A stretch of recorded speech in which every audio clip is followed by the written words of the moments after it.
बाजू बांधाला घुंगरू दाट पार्वता माय बाजू बांधाला घुंगरू दाट काय अंबिका माय बाजू बांधाला घुंगरू दाट काय पार्वता माय बाजू बांधाला घुंगरू दाट अंबिका माय बाजू बांधाला घुंगरू दाट पार्वता माय बाजू बांधाला घुंगरू दाट काय अंबिका माय बाजू बांधाला घुंगरू दाट काय पार्वता माय गळ्यामध्ये ग मोहन माळ गळ्यामध्ये ग मोहन माळ पुतळ्या माळ गळ्यामध्ये ग मोहन माळ पुतळ्या माळ चंद्रहाराला जागा कर काय अंबिका माय चंद्रहाराला जागा कर काय पार्वता माय चंद्रहाराला जागा कर काय अंबिका माय चंद्रहाराला जागा कर काय पार्वता माय चंद्रहाराला जागा कर काय अंबिका माय चंद्रहाराला जागा कर काय पार्वता माय चंद्रहाराला जागा कर काय अंबिका माय चंद्रहाराला जागा कर काय पार्वता माय पायात पाही ग पोलार पायात पाही ग पोलार मासुळी चालय थाट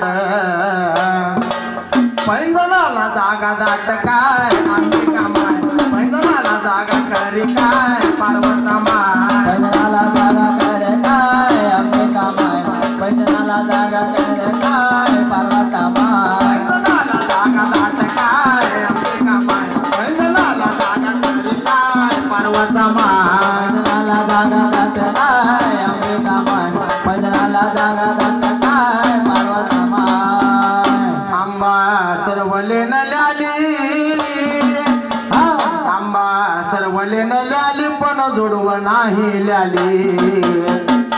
जोडवत का नाही लिहिलं बाबा का महाराज ज्या वेळेला शिवशक्तीचा अवतार ठरला अर्धा देव शिवाचा आणि दुसरा शक्तीचा हे शिवशक्तीचा अवतार झाला एका पायामध्ये जोडवा घातला तर दुसऱ्या पायामध्ये पण जोडवा घातलंच पाहिजे कारण का अर्धा देव कुणाचा होता शिवशंकराचा होता त्या कारणामुळे काय केले काय महाराज आंबा सर्वले न ल्याले पण जोडव नाही ल्याले कारण आंबा होमात जन्मले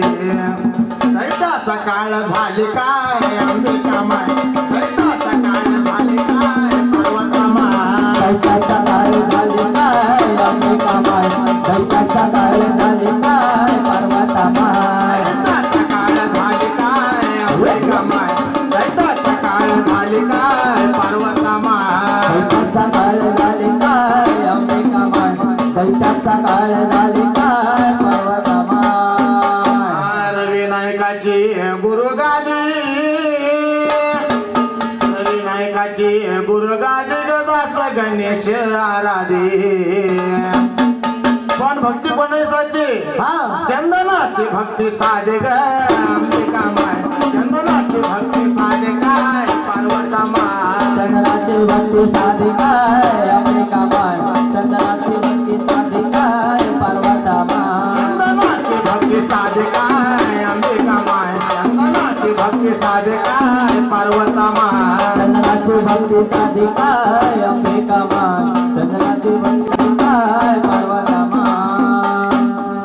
ज्या प्रकारे आदिशक्ती भवानी मातेनं लिहिलं आणि त्या तुळजापूर ठिकाणी जाऊन बस